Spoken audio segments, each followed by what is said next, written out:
दोस्तों नमस्कार, मैं आशीष शर्मा आप सभी लोगों का अपनी लाइफ जॉब्स पे स्वागत करता हूं। दोस्तों आज मैं आप लोगों को बताने वाला हूं नार्दर्न कोलफील्ड लिमिटेड, जो कि एक बहुत ही बड़ी पीएसयू है, मिनी रत्न कंपनी है, कोल इंडिया लिमिटेड की सब्सिडरी है।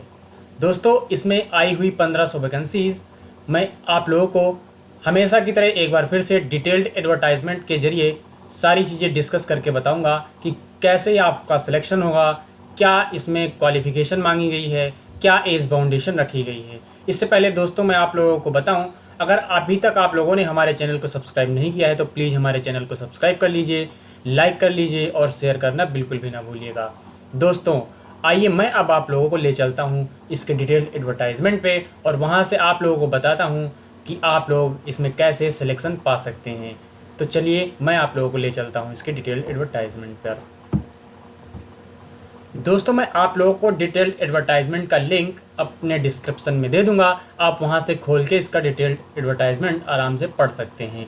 दोस्तों मैं आप लोगों को नार्दर्न कोल फील्ड लिमिटेड यानी जो मिनी रत्न कंपनी है, कोल इंडिया लिमिटेड की सब्सिडरी है, यहाँ पे आप लोगों को 4 जून 2021 को एक एडवर्टाइजमेंट जारी किया गया है और इसके ज़रिए आप लोग हाई स्कूल, इंटरमीडिएट और आईटीआई के कैंडिडेट्स के लिए यहाँ पे बहुत ही अच्छी खबर है। तो चलिए दोस्तों हम देखते हैं कि आप लोगों के लिए कौन सी वैकेंसी निकाली गई है। दोस्तों यहाँ पे जैसा कि लिखा है कि नार्दर्न कोल फील्ड लिमिटेड एक मिनी रत्न कंपनी, कोल इंडिया लिमिटेड एक महारत्न कंपनी की एक सहायक कंपनी है। यानी northern coal field limited Madhya Pradesh और उत्तर प्रदेश में संचालित अपनी विभिन्न इकाइयों में शिक्षुता प्रशिक्षुओं को 1 वर्ष का प्रशिक्षण देने हेतु आवेदन आमंत्रित करती है। दोस्तों 1 साल के लिए आप लोगों को यहाँ पे अप्रेंटिस के लिए आवेदन आमंत्रित किए गए हैं। इसके लिए आप लोगों को यहाँ पे कौन सी ट्रेड से आप लोगों को पास होना ज़रूरी है, ये अब हम देखते हैं। दोस्तों आप लोगों को यहाँ पे वेल्डर यानी जो ट्रेड है, ये वेल्डर, गैस एवं विद्युत, यहाँ पे इलेक्ट्रीशियन, फिटर, मोटर मैकेनिक्स, इन सभी ट्रेड्स के लिए यहाँ पे बहुत सारी वैकेंसीज निकाली गई हैं। जैसे कि आप लोगों को यहाँ पर रिजर्व कैटेगरी की बात करें तो यहाँ पे आप लोगों को 15 वैकेंसी इसमें देखने को मिलती हैं और अनरिजर्व यानी अनारक्षित की बात करें तो वेल्डर, गैस एवं विद्युत के लिए 51 वैकेंसी और इसके लिए टोटल जो वैकेंसी है वो 100 वैकेंसी निकाली गई हैं। और इसके लिए जो आप लोगों का अवधि रहने वाली है, जिसके लिए आप लोग इसमें अप्रेंटिस कर पाएंगे, 1 वर्ष तक आप इसमें अप्रेंटिस कर पाएंगे। इसके बाद आपको लिए इलेक्ट्रीशियन के लिए आप लोगों को 254 वैकेंसी यहाँ पे अनरिजर्व कैटेगरी के लिए देखने को मिल जाती हैं। इसी तरह अन्य पिछड़ा वर्ग के लिए यहाँ पे 75, अनुसूचित जात के लिए 71 और अनुसूचित जनजात के लिए 100 वैकेंसी यहाँ पे आप लोगों को मिल जाती हैं। और इसके साथ ही टोटल जो वैकेंसीज हैं यहाँ पे 500 देखने को आप लोगों को मिलती हैं। दोस्तों यहाँ पे अगर हम बात करें फिटर की तो यहाँ फिटर ट्रेड वालों के लिए 406 वैकेंसी यहाँ पे निकाली गई हैं अनरिजर्व कैटेगरी के लिए, 120 यहाँ पे ओबीसी के लिए, 114 यहाँ पे एससी कैंडिडेट के लिए और यहाँ पे 160 वैकेंसी एसटी कैंडिडेट्स के लिए निकाली गई हैं। टोटल जो वैकेंसी हैं फिटर की यहाँ पे 800 सबसे ज़्यादा यहाँ पे वैकेंसी फिटर कैंडिडेट्स के लिए हैं। 1 साल के लिए इनका ट्रेनिंग पीरियड रहने वाला है। मोटर मैकेनिक की बात करें तो टोटल वैकेंसी 100 है। यहाँ पे 51 वैकेंसी आपको जनरल कैटेगरी के लिए हैं, 15 वैकेंसी यहाँ पे ओबीसी कैटेगरी के लिए हैं, एससी कैटेगरी के लिए 14 वैकेंसी निकाली गई हैं और एसटी कैटेगरी के लिए 20 वैकेंसी निकाली गई हैं। टोटल 100 वैकेंसीज यहाँ पे मोटर मैकेनिक के लिए निकाली गई हैं। दोस्तों यहाँ पे जो टोटल वैकेंसी हैं यहाँ पे 1500 वैकेंसी निकाली गई हैं। दोस्तों आप लोगों को यहाँ पे बहुत ही अच्छा मौका मिल जाता है। एक बार अगर आप इसमें अप्लाई करते हैं तो आपका सिलेक्शन का जो चांस है वो काफ़ी हद तक बढ़ जाता है।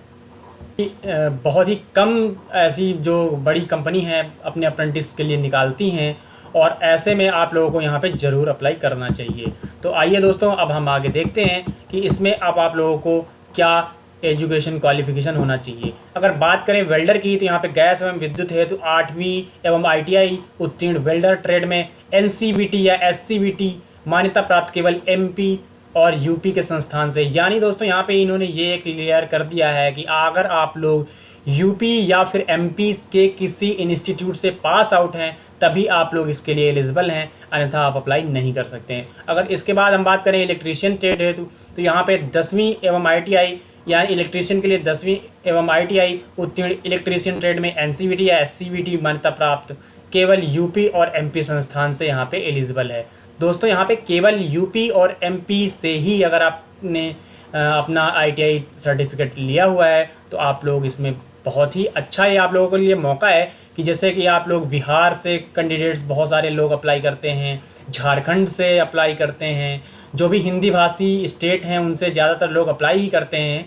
लेकिन यहाँ पे आप लोगों को एक चांस सबसे अच्छा ये हो जाता है कि अगर आप लोग एमपी और यूपी से ही बिलोंग करते हैं तो आप लोग सिर्फ़ और सिर्फ यूपी एमपी वाले ही इसमें एलिजिबल हैं, तो आप लोगों के लिए थोड़ा सा कंपटीशन जो होता है कम हो जाता है। तो दोस्तों यहाँ पे अगर बात करें फिटर हेतु तो यहाँ पे 10वीं और आईटीआई एनसीवीटी या एससीवीटी मान्यता प्राप्त केवल यूपी और एमपी सभी में देखने को आप लोग को मिल जाता है। मोटर मैकेनिक हेतु यहाँ पे 10वीं आईटीआई उत्तीर्ण मोटर मैकेनिक ट्रेड में एनसीवीटी या एससीवीटी मान्यता प्राप्त केवल यूपी और एमपी संस्थान से। यहाँ पे आप लोगों को क्लियर कट बता दिया गया है कि दोस्तों अगर आप यूपी या फिर एमपी से बिलोंग करते हैं तभी दोस्तों आप इसमें अप्लाई करें और आप लोग इसमें एलिजिबल हैं। इसके बाद यहाँ पे इन्होंने ये बता दिया कि सभी ट्रेड हेतु सभी सामान्य और ओबीसी वर्ग के आवेदक न्यूनतम 50% अंकों के साथ संबंधित ट्रेड में पूर्णकालिक छात्र के रूप में निर्धारित नियमित पाठ्यक्रम में एनसीवीटी या एससीवीटी मान्यता प्राप्त केवल यूपी और एमपी संस्थान से आईटीआई परीक्षा उत्तीर्ण होनी चाहिए और अनारक्षित वर्ग हेतु अनुसूचित जाति, अनुसूचित जनजाति और दिव्यांग उम्मीदवार हेतु 45%, यानी आप अगर जनरल कैटेगरी से हैं तो आपको 50% मार्क्स आईटीआई ट्रेड में लाना अनिवार्य है और आप लोगों का यूपी या एमपी के किसी एक संस्थान से पास होना अनिवार्य है यहाँ पे।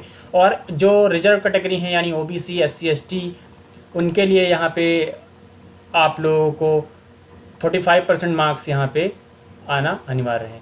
इसके लिए अगर बात करें यहाँ पे हम 30 जून 2021 को उम्मीदवार के पास निर्धारित योग्यता यानी 30 जून 2021 से पहले आपके पास ये सर्टिफिकेट होना चाहिए, तभी आप इसके लिए कर सकते हैं।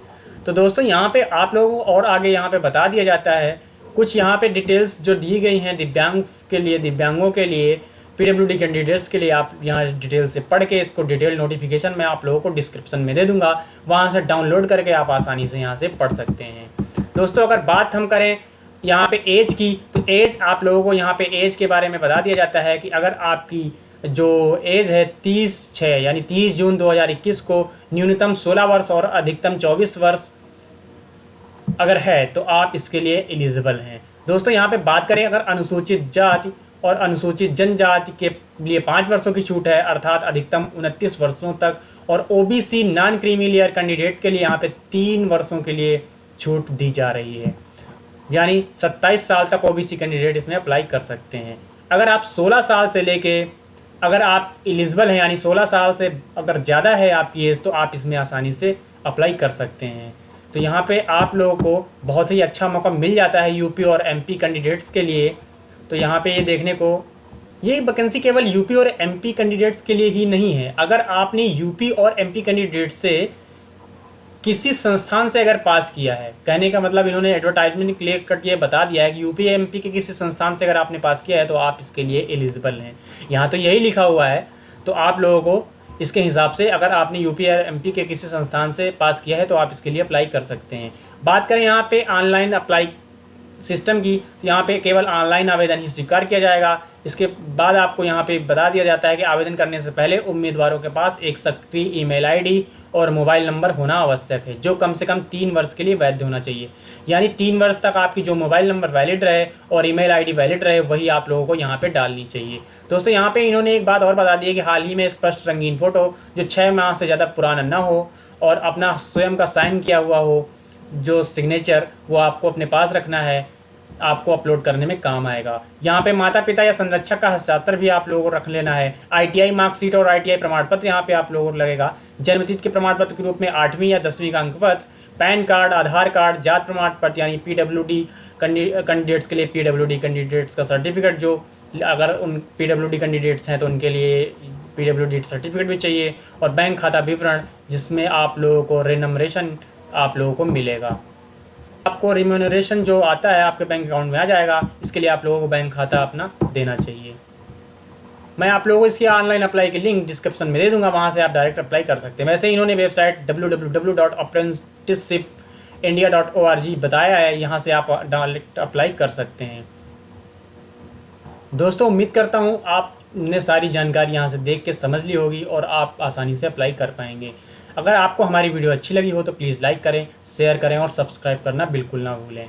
Thank you for watching this video.